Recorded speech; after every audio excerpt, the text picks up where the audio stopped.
YouTuber friends, how are you today?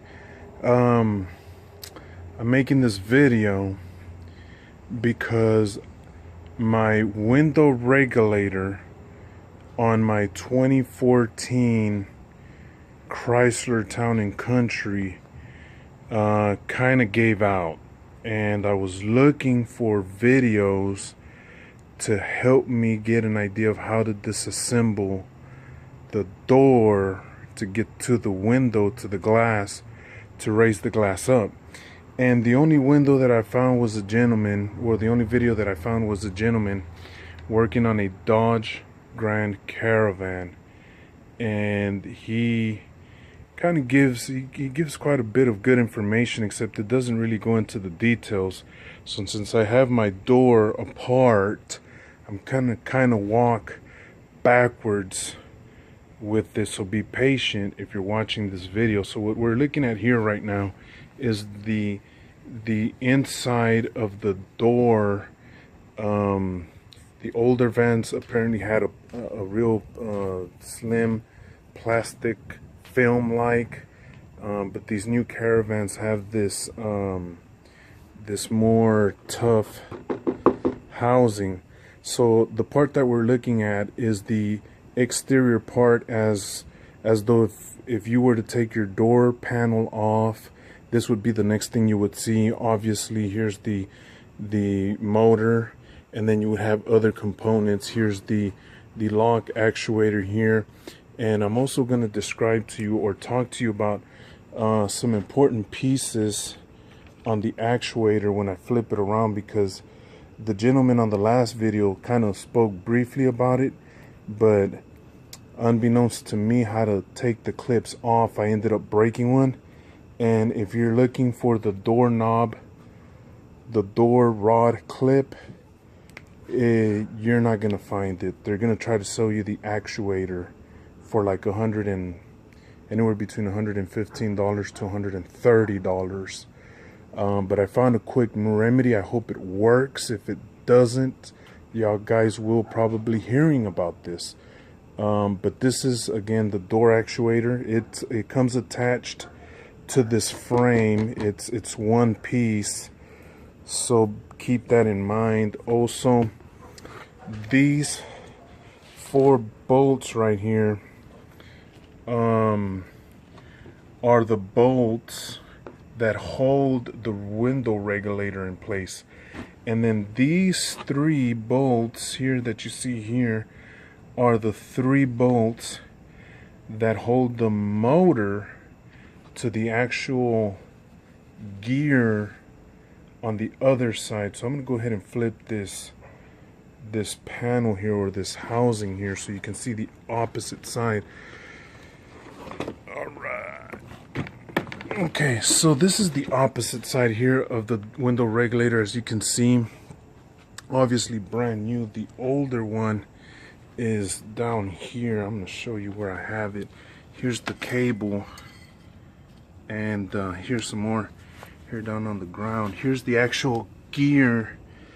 I don't know if you can see the inner part of this gear. Let me give my phone a chance here to zoom in. You see, well, this doesn't show the pattern, but here's the I guess you can't really see it. Okay, you see the pattern on the inside, the grooves, the ridges. That's where the motor is connected.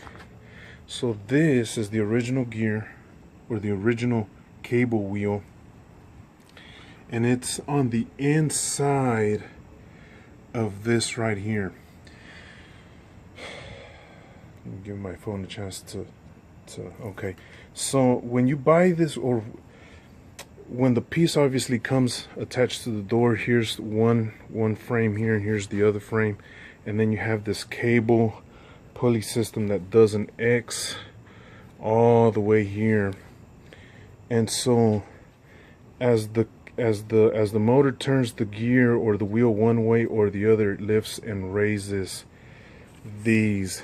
So if you're taking your door apart, this is kind of what you're going to have to contend with. The issue is really that as you're taking your door apart, you have to bring your window, if at all possible, to where you can get the glass in this plane right here, because you will have to take your speaker out. This is where your speaker goes, and here's the opening that comes from the manufacturer.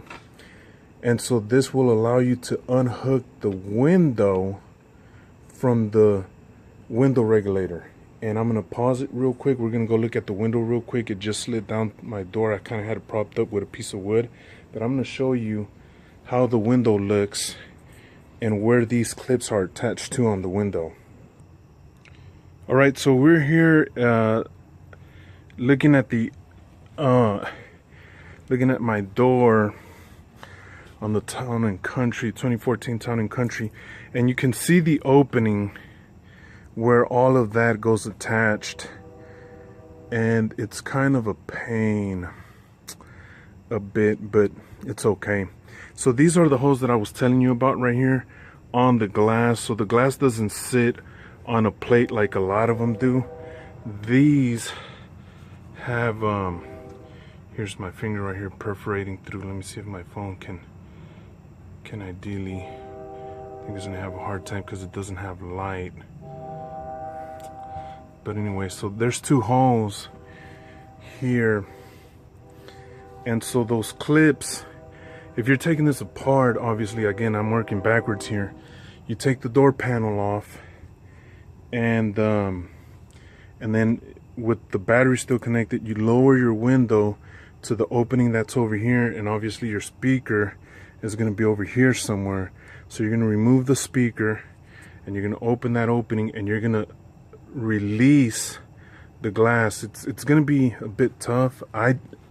Apparently I didn't do it that way. My window regulator broke, and my glass just fell right into the door. And unbeknownst to me how to take this thing apart, I started removing screws, and again, this is my Chrysler Town and Country here, and so I ended up removing all the screws. The regulator plates fell out, and I was gonna try to fix this, but there was no way. I mean, let me show you the cable real quick, guys. This was one end.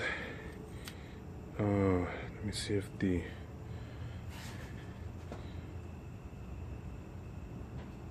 see how it's kind of frayed, and I apologize about my phone. Look at that. Ooh. So this is one end. Here's the other end that was inside of the pulley, or the inside of the gear, or the wheel, the cable wheel. I don't know if you can see that. I mean, it was distorted. The gentleman in the other video says that these things go bad at around 40,000 miles. My van has roughly about 80,000 miles. But yeah, so here are the four screws that I was telling you about right here.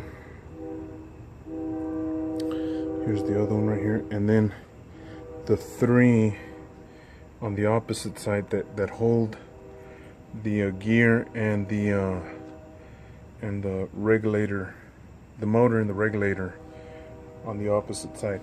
Now the other important thing, guys, that I wanted to show y'all was your actuator here. You have these two rod clips. I don't know if you can really see that all that good. Let me stand on this side so that the light. So I'm standing on the top. Here's the lock switch.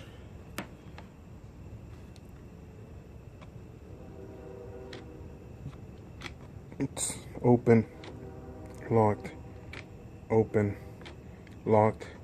So you see that the lock has a clip. It's an orange clip here. And the door rod, the doorknob, the exterior doorknob where you lift to open your door, has this one. Now, unbeknownst to me, as the rod is in, because it's coming from the top, it's coming down like this, and it has an L, so you insert the L and then you clip this one in the opposite, and if you're taking it off, you're gonna undo the clip and then pull the rod out. Well, unbeknownst to me, I was trying to take it off and I broke the clip. You can find these, the locking clips, everywhere. You cannot find this one. They will try to sell you the whole actuator for about $115 to $130 at the dealership, but you won't be able to find this one. If you're looking for it, you don't know what it's called. I don't know what it's called still. I just know it's a rod clip for your door. But just ask them to pull up the actuator, and then you know these are on the picture at AutoZone or at O'Reilly's. So if you can get them to pull up the picture of the actuator, then you can show them the different clips that are on there. But that's how it works right there, guys. So this is the part that I wanted to tell y'all to be real careful as y'all guys are doing this. I have it rigged. I'm gonna have it rigged to get it to work properly, but I really wanted to show y'all guys this because there's really no video of what to expect as you guys are taking it apart. So this is the 2014 Chrysler Town and Country. I'm gonna go ahead and start putting it back in, and as I put one part in, I'll continue with the video. So just be patient with me, guys. I know it's 12 minutes in, and I probably haven't said much of anything, but